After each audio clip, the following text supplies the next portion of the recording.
بسم اللہ الرحمن الرحیم۔ نماز فجر کے بعد یہ ایک تسبیح پڑھنے والا 3 دن میں 300 کروڑ حاصل کرتا ہے۔ یہ وظیفہ بڑی مشکل سے ملا ہے، جھوٹ بولنے والے پر لعنت ہو، یہ سچا وظیفہ ہے۔ محترم ناظرین، نماز فجر کے بعد یہ ایک تسبیح پڑھنے والا 3 دن میں ہی 300 کروڑ حاصل کرے گا۔ یہ وظیفہ بڑی مشکل سے حاصل کیا۔ ناظرین اکرام، آج جس خاص تسبیح کا عمل میں آپ کو بتانے لگا ہوں، یہ اللہ پاک کا ایک بہت مبارک نام ہے، اور فجر کے بعد جب کوئی میرا بھائی یا میری بہن اس تسبیح کو پڑھ لے گا اور 3 دن تک یہ عمل مسلسل کر لے گا، یعنی بغیر کسی دن کے ناغہ کیے ہوئے، یعنی کہ کوئی ناغہ نہیں کرنا، اور مستقل مزاجی سے 3 دن میں اگر آپ کو 300 کروڑ بھی چاہیے ہوں گے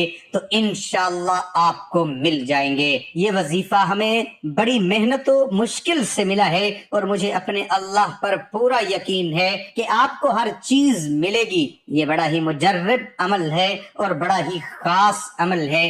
ناظرین اکرام، جب بندہ اپنے اللہ پاک سے محبت کرتا ہے، اللہ پاک اس کو ضرور عطا فرماتا ہے۔ اللہ پاک اس کو اتنا عطا کر دیتا ہے کہ اس کو پھر کسی چیز کی کمی نہیں رہتی۔ یہ بات تو سب ہی جانتے ہیں کہ اس دنیا کی محبت اور اس دنیا کے لوگ، رشتے دار، دوست، احباب، دولت، یہ کچھ بھی نہیں ہے۔ اگر ہمارا رشتہ اللہ پاک سے مضبوط تر ہو جائے تو پھر یہ ساری کی ساری چیزیں خود بخود ہی ہمارے ہاتھوں میں آ جاتی ہیں۔ جب بندہ اللہ پاک سے محبت کرتا ہے تو اللہ تعالیٰ کی ساری مخلوق بھی اس بندے سے بے پناہ محبت کرتی ہے۔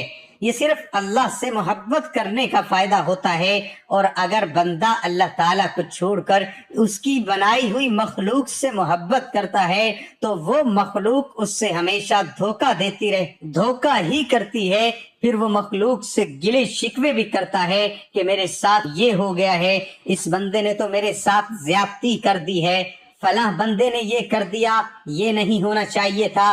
تو بھائیوں اور بہنوں، ہمیشہ اپنے اللہ پاک سے ہی محبت کرو۔ ساری دنیا آپ کی ہو جائے گی، ہر چیز آپ کی ہو جائے گی، اور کسی کو حقیر مت سمجھو، کسی کو بھی برا مت سمجھو، اور اللہ تعالیٰ کی رحمت پر بھروسہ رکھو۔ کہا جاتا ہے کہ ایک بار حضرت موسیٰ علیہ السلام کو اللہ تعالیٰ نے حکم دیا کہ سمندر کی طرف جاؤ، وہاں 3 کشتیاں ڈوبنے والی ہیں۔ حضرت موسیٰ علیہ السلام فوری حکم الہی کی تعمیل کرتے ہوئے سمندر کی جانب چل دیے۔ ساحل پر سکون تھا۔ بہت دور سے ایک کشتی آتی ہوئی دکھائی دی جو آہستہ آہستہ ساحل کی طرف بڑھ رہی تھی۔ ابھی وہ کنارے سے کچھ ہی فاصلے پر تھی کہ حضرت موسیٰ علیہ السلام نے آواز دی، اے کشتی والو، اللہ کا حکم آنے والا ہے، ہوشیار رہنا۔ انہوں نے جواب دیا، آپ جانتے ہیں کہ اللہ کے حکم کو کوئی نہیں ٹال سکتا، ہم تو اس کے بندے ہیں جو حکم الہی کے پابند ہیں۔ کشتی والے ابھی یہ بات کر ہی رہے تھے کہ اچانک ایک موج آئی، اٹھی اور کشتی ڈوبنے لگی۔ سوار اپنے آپ کو بچانے کی کوشش کرنے لگے، اتنے میں ایک اور زبردست موج آئی اور کشتی کو اپنے ساتھ بہا کر سمندر کی تہ میں لے گئی۔ تھوڑی دیر میں ایک اور کشتی نظر آئی تو حضرت موسیٰ علیہ السلام نے انہیں بھی خبردار کیا اور کہا کہ ذرا محتاط ہو کر آنا۔ انہوں نے بھی پہلے والوں کی طرح جواب دیا، جو کچھ ہونا ہے ہو کر رہے گا۔ کشتی کو کنارے کی طرف لاتے رہے، یہاں تک کہ ساحل کے قریب آتے آتے یہ کشتی ڈوب گئی۔ حضرت موسیٰ علیہ السلام، اللہ کی حکمت کے بارے میں سوچو کہ انہیں ایک تیسری کشتی آتی دکھائی دی۔ آپ نے حسب سابق اس کشتی والوں کو بھی نصیحت کی کہ دیکھو اللہ کا حکم آنے والا ہے، اپنے گناہوں کی معافی مانگتے ہوئے اسی طرح محتاط ہو کر آؤ۔ انہوں نے جواب میں کہا، اے اللہ کے نبی، جس طرح آپ سچے ہیں اسی طرح اللہ کا حکم بھی اٹل ہے، اس سے کوئی نہیں بدل سکتا، لیکن اللہ کی رحمت بھی تو ہے، ہم اس کی رحمت سے کیوں مایوس ہوں؟ لہٰذا ہم اللہ کی رحمت پر بھروسہ کر کے آ رہے ہیں، اور وہ اپنی رحمت کے صدقے میں ہمیں ضرور امن و سلامتی کنارے پر پہنچا دے گا۔ کشتی والوں کا یہ جواب سن کر حضرت موسیٰ علیہ السلام خاموش ہو گئے۔ جب کشتی بحفاظت کنارے آ لگی تو اللہ کے پیغمبر سوچنے لگے کہ اللہ نے 3 کشتیاں ڈوبنے کا فرمایا تھا، 2 تو ڈوب گئی لیکن تیسری سلامتی کے ساتھ کنارے آ گئی ہے، یہ کیسے بچ گئی؟ ارشاد باری تعالیٰ ہوا، اے موسیٰ آپ نے سنا نہیں کہ تیسری کشتی والوں نے کیا کہا؟ انہوں نے میری حکم کو تسلیم کیا تھا، میری رحمت کو آواز دی تھی، اس پر پورا توکل اور بھروسہ بھی کیا تھا، تو اس لیے یہ کشتی میری رحمت کے طفیل بچ گئی، کیونکہ جو بھی میری رحمت کے دروازے پر آ کر صدا لگا دیتا ہے میں اسے نا امید نہیں کرتا۔ مفہوم ہے کہ جب اللہ تعالیٰ نے مخلوقات کو پیدا فرمایا تو عرش پر لکھ دیا میری رحمت میرے غضب پر غالب ہے۔ انسان نے کہا کہ میں ان دکھ تکلیف اور مصیبتوں سے بہت تھک چکا ہوں، تو انسان کی تسلی کے لیے اللہ تعالیٰ قرآن مجید کی سورۃ الزمر کی آیت نمبر 53 میں فرماتا ہے کہ اللہ کی رحمت سے نا امید نہ ہونا۔ ناظرین کرام، کسی بھی انسان کو اپنے سے کمتر یا حقیر نہ سمجھو، کیونکہ ہر انسان کو اللہ تعالیٰ نے ہی پیدا کیا ہے اور ہر کسی میں کوئی نہ کوئی خوبی ضرور رکھی ہے، ہر کسی کے اندر کوئی نہ کوئی ایسی خوبی یا صلاحیت ضرور ہوتی ہے جو اسے دوسروں سے ممتاز کرتی ہے۔ کسی کو بھی اپنے سے کمزور یا کمتر مت سمجھو۔ اور دوسری چیز جو میں نے بتائی ہے وہ ہے اللہ تعالیٰ سے محبت۔ جب اللہ تعالیٰ کسی بندے کے ساتھ محبت کرتا ہے تو حضرت سیدنا ابو ہریرہ رضی اللہ تعالی عنہ سے روایت ہے کہ رسول کریم صلی اللہ علیہ وآلہ وسلم نے فرمایا، بے شک اللہ تعالیٰ جب کسی بندے سے محبت کرتا ہے تو جبرائیل علیہ السلام کو بلا کر فرماتا ہے کہ میں فلاں بندے سے محبت کرتا ہوں، بس تو بھی اس سے محبت کر۔ پھر جبرائیل علیہ السلام اس سے محبت کرتے ہیں اور آسمانوں میں منادی کرتے ہیں کہ اللہ تعالیٰ فلاں شخص سے محبت کرتا ہے، بس تم بھی اس سے محبت کرو۔ پھر آسمان والے فرشتے اس سے محبت کرتے ہیں، اس کے بعد زمین والوں کے دلوں میں وہ مقبول کر دیا جاتا ہے، اور جب اس کے برعکس اللہ تعالیٰ کسی آدمی سے ناراض ہوتا ہے تو جبرائیل علیہ السلام کو بلا کر فرماتا ہے کہ میں فلاں بندے سے ناراض ہوں یا بغض رکھتا ہوں، بس تم بھی اس سے بغض رکھو۔ پھر وہ بھی اس سے بغض رکھتے ہیں، پھر آسمان والوں میں کرتے ہیں کہ اللہ تعالیٰ فلاں شخص سے بغض رکھتا ہے تو تم بھی اس سے بغض رکھو، وہ بھی اس سے بغض رکھتے ہیں۔ اس کے بعد زمین والوں میں اس کی دشمنی جم جاتی ہے، یعنی زمین میں بھی اللہ کے جو نیک بندے یا فرشتے ہیں وہ اس کے دشمن ہی رہتے ہیں۔ تو ناظرین، اللہ سے محبت کرو گے تو دنیا آپ کے لیے آسان ہو جائے گی۔ آپ کی زندگی میں جتنی بھی پریشانیاں ہیں، جتنی بھی مشکلات ہیں اور رنج و غم ہوں گے، وہ سب انشاءاللہ دور ہو جائیں گے، اور پھر آپ کو قدم قدم پر اللہ پاک نوازتا ہی رہے گا۔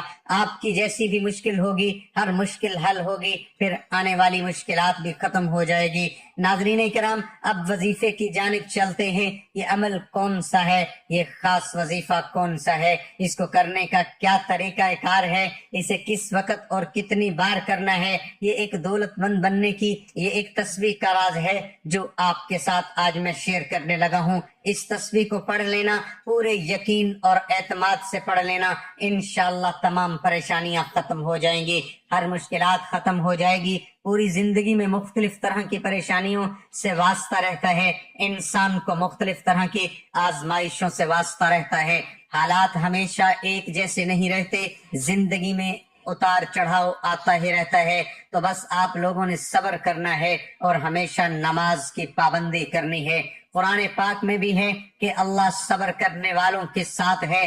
جتنا آپ صبر کرو گے اللہ پاک آپ کو اتنا زیادہ اور بہتر اجر عطا کرے گا۔ ہر مشکل کے ساتھ آسانی بھی چھپی ہوتی ہے۔ کئی لوگ ایسے ہیں جن کو دنیا میں ہر طرح کی ٹھوکریں لگتی ہیں، ان کو غربت کا بھی سامنا کرنا پڑتا ہے، مشکلات بھی آتی ہیں، یہاں تک کہ کچھ تو بھکاری اور فقیر بھی بن جاتے ہیں، لیکن پھر جب اللہ پاک ان پر اپنا فضل و کرم نازل کرتا ہے تو وہ صرف اور صرف اللہ تعالیٰ سے مانگتے ہیں تو اللہ پاک ان کو اتنا عطا فرماتا ہے کہ ان کے پاس کسی بھی چیز کی کمی نہیں رہتی۔ میری اللہ پاک سے دعا ہے کہ اے میرے پاک اللہ، اے میرے غفور الرحیم اللہ، دنیا جہان کے سارے خزانے آپ کے پاس ہی ہیں، آپ کے خزانوں میں تو کسی چیز کی کوئی کمی نہیں ہے۔ میرے اللہ، جتنے بھی لوگ دنیا میں پریشان حال ہیں، یہ تنگ دست ہیں، طرح طرح کی مشکلات اور مصائب میں گھرے ہوئے ہیں، میرے اللہ ان کی مشکلات کو ختم فرما دے اور ان کو شاد و آباد کر دے، آمین۔ ناظرین اکرام، یہ وظیفہ آپ نے اس طرح کرنا ہے کہ جب آپ فجر کی نماز ادا کر لیں، اس کے بعد اسی جگہ پر بیٹھے رہنا،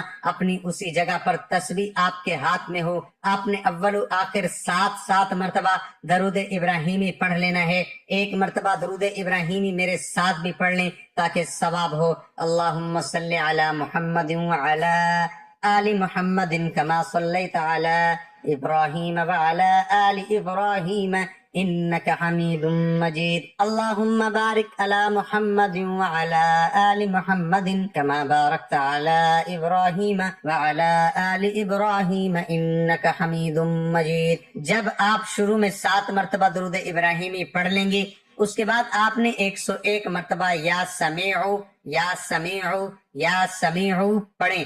101 مرتبہ پڑھنے کے بعد آپ نے پھر 160 مرتبہ استغفر اللہ استغفر اللہ استغفر اللہ پڑھیں۔ انشاءاللہ مال و دولت میں خوب اضافہ ہوگا، اور اگر کوئی شخص اپنا کاروبار بڑھانا چاہتا ہے تو اس کے لیے بھی یہ وظیفہ بڑا ہی مجرب ہے، بڑا ہی خاص وظیفہ ہے۔ اللہ پاک اس کو بہت زیادہ رزق اور مال و دولت عطا کر دے گا، اس کی مشکلات کو ختم کر دے گا، اس کے رزق میں، اس کی روزی میں بہت زیادہ اضافہ ہوگا۔